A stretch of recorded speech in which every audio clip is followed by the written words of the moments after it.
Esselamu Aleyküm ve Rahmetullahi ve Berekatuhu. Sonra müellif İmam Barbahar Rahmetullahi Aleyh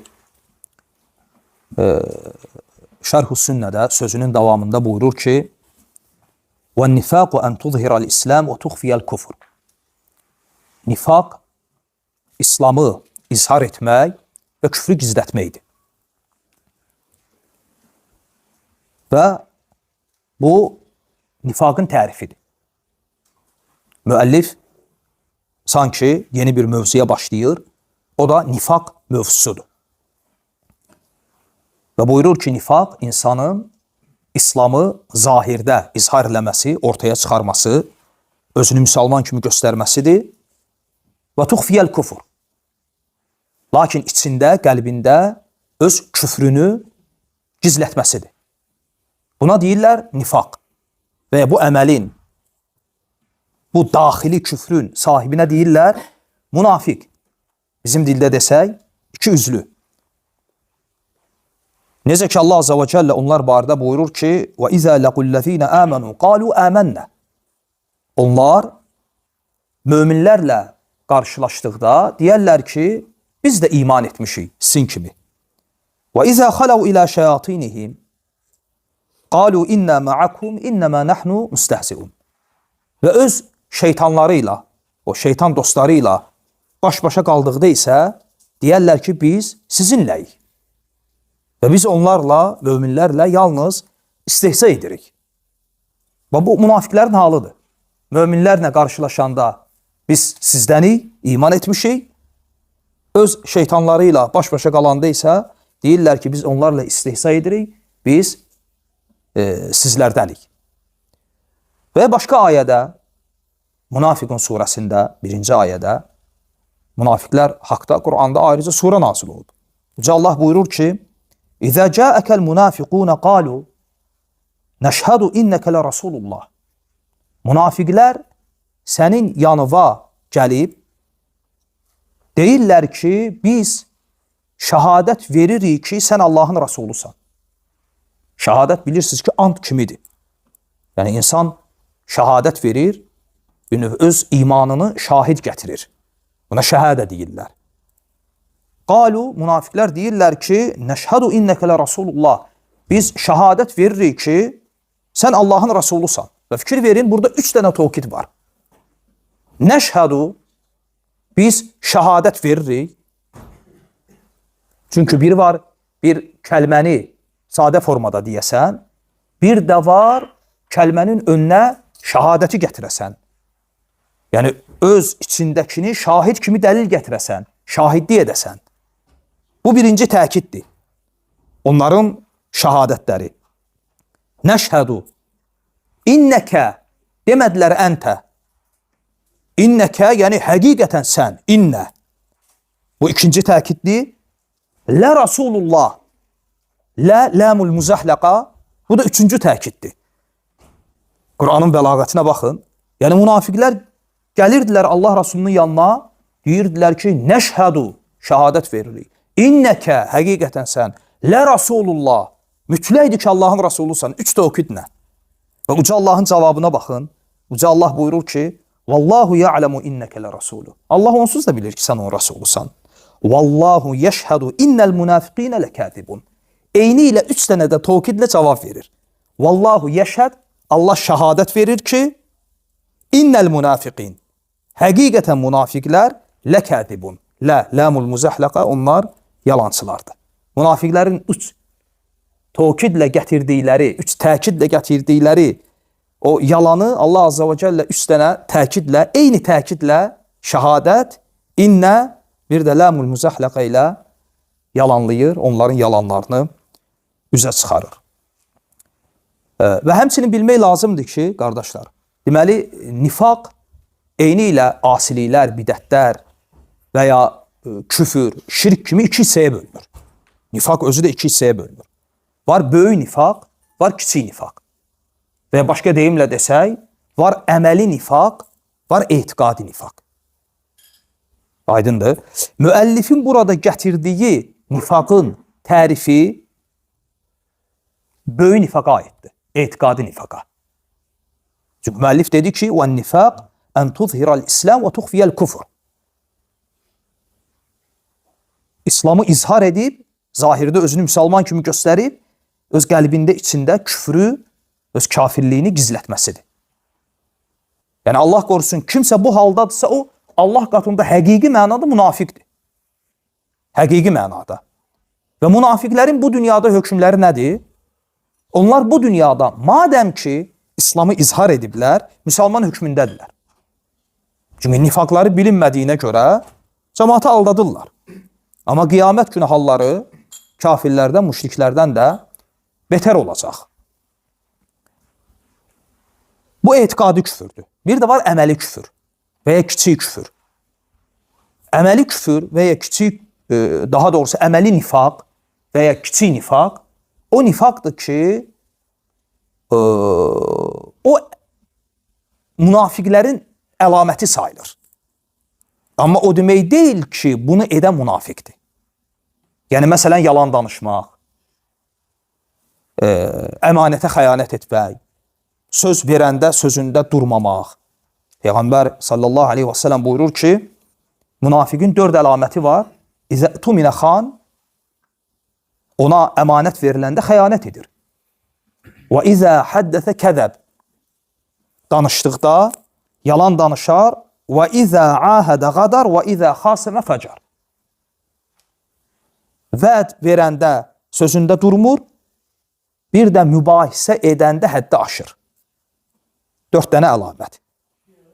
Yalan danışması, əmanətə xəyanət etməsi, sözündə durmaması və mübahisə əsnasında həddi aşması. Bu, münafiqin əlamətləridir. Və bu əlamətlər, bunlar əməli nifaq sayılır. Yəni, bu o demək deyil ki, kimsə yalan danışsa, əmanətə xəyanət etsə, söz verib sözündə durmasa, o münafiqdir və biz bu əməllərinə görə ona deyək ki, bu münafiqdir, deyə bilərik. Və bu ayrıca bir mövzudur. Bir adamda gördük ki, bu əlamətlərin hamısı var, Allah qorusun.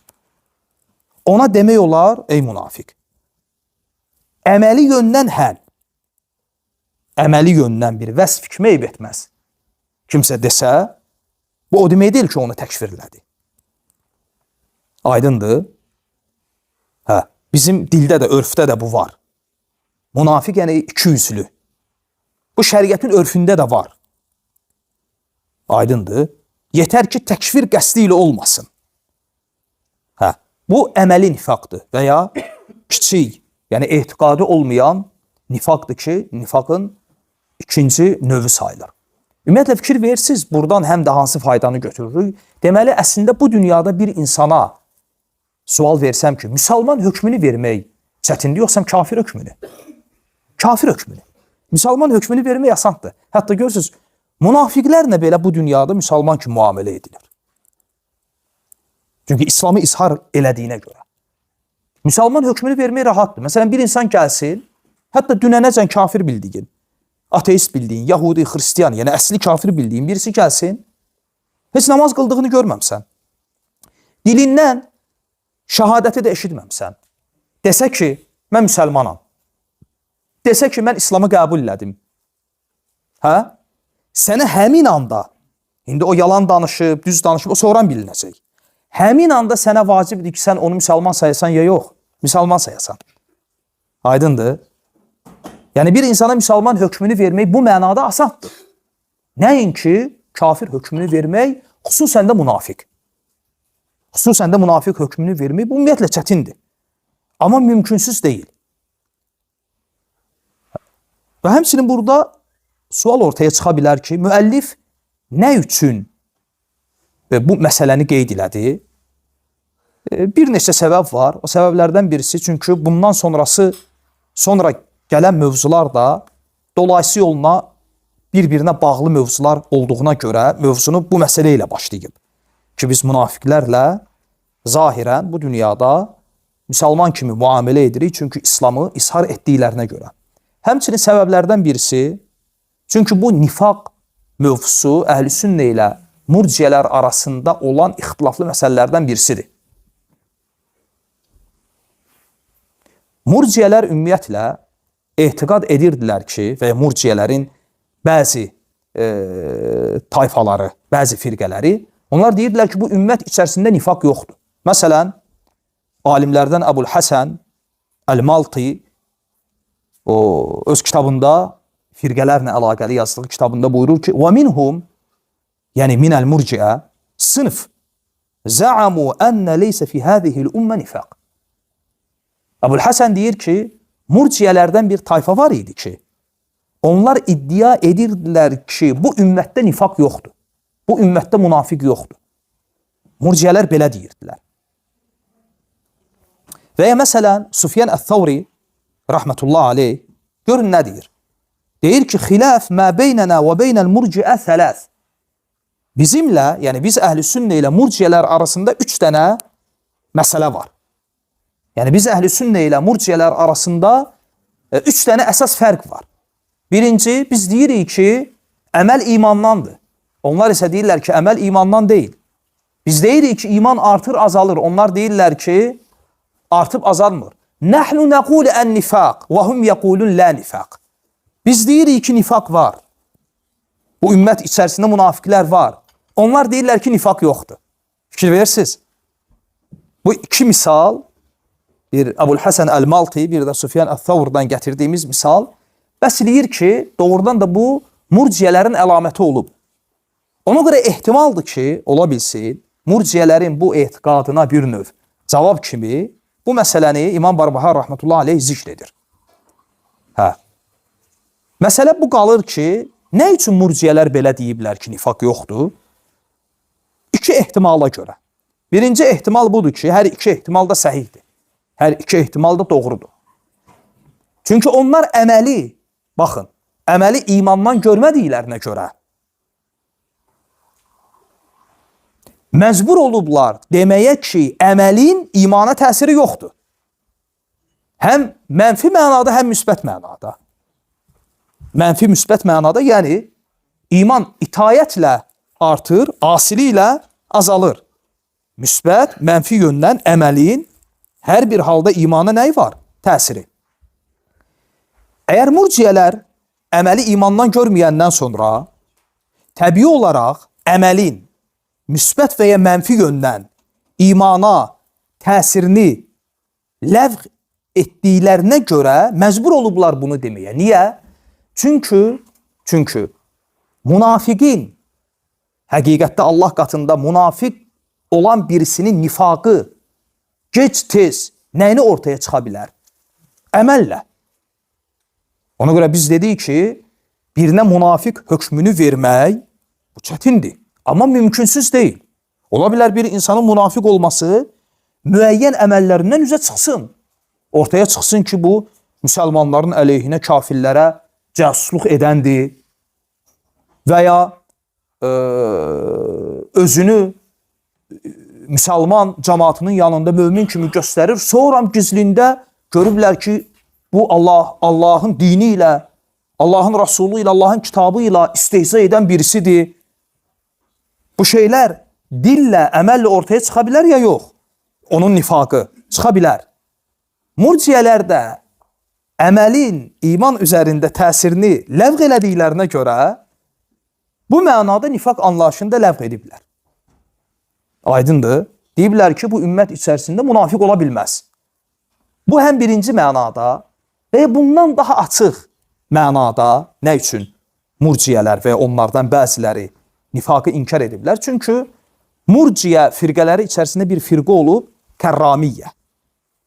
Həmin o firqənin imana verdiyi tərif nə olub? Onlar deyiblər ki, iman əl-iqraru bil-lisan və salam. İman dilin iqrarıdır.